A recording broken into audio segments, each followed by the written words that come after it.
بسم اللہ الرحمن الرحیم۔ شروع اللہ کے نام سے جو بڑا مہربان نہایت رحم والا ہے۔ حضرت علی رضی اللہ تعالیٰ عنہ نے فرمایا، برائی کرنے والا کسی کے ساتھ نیک گمان نہیں رہ سکتا، کیونکہ وہ ہر ایک کو اپنے جیسا خیال کرتا ہے۔ جو آدمی اپنی قدر آپ نہیں جانتا تو کوئی دوسرا آدمی بھی اس کی قدر نہیں پہچانتا۔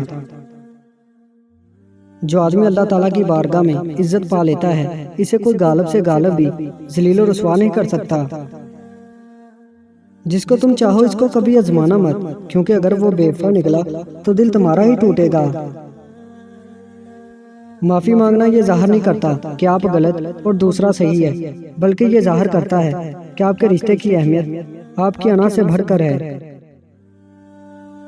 اپنے دن کا آغاز صدقہ دینے سے کرو، اس دن تمہاری کوئی دعا رد نہیں ہوگی، اور اچھی بات بتانا بھی صدقہ ہے۔ اگر رزق عقل دانی سے ملتا تو جانور اور بیوقوف زندہ ہی نہ رہتے۔ جب انسان کی عقل مکمل ہو جاتی ہے تو اس کی گفتگو مختصر ہو جاتی ہے۔ انسان کے آنسو اس وقت مقدس ہوتے ہیں جب وہ کسی اور کے دکھ اور تکلیف کو محسوس کر کے نکلیں۔ کنجوس شخص کتنا بد نصیب ہے کہ دنیا میں فقیروں کی زندگی گزارتا ہے اور قیامت میں امیروں جیسا حساب دے گا۔ انسان کے جسم کا سب سے خوبصورت حصہ دل ہے، اگر یہی صاف نہ ہو تو چمکتا چہرہ کسی کام کا نہیں۔ ہمیں چاہیے کہ اپنی ہر چیز دوست کے لیے قربان کر دیں، پر کسی چیز کے لیے اپنے دوست کو قربان نہیں کرنا۔ بہترین بیوی وہ ہے جو تمہاری موجودگی میں عورت اور غیر موجودگی میں مرد کی طرح گھر میں رہے۔ روزی وہ چیز ہے جو اس کو تلاش نہ بھی کرے اس کو بھی پہنچ جاتی ہے۔ ایمان اس کا نام ہے کہ انسان مصیبت میں صابر اور نعمت پر شکر گزار رہے۔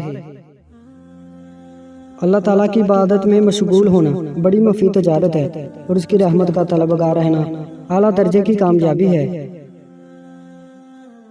انسان واحد ایسی مخلوق ہے جس کا زہر الفاظ میں ہوتا ہے۔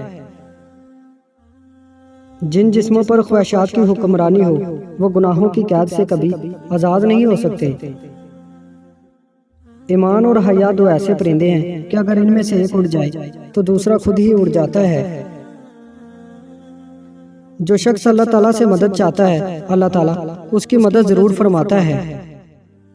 امید کرتا ہوں دوستو آج کی ویڈیو آپ کو پسند آئی ہے۔ ویڈیو پسند آئی ہے تو اس کو لائک کر دیں، ہمارے چینل کو سبسکرائب کر دیں، اور ساتھ ہی ہمارے فیس بک پیج کو لائک کرنا مت بھولیے گا۔ شکریہ۔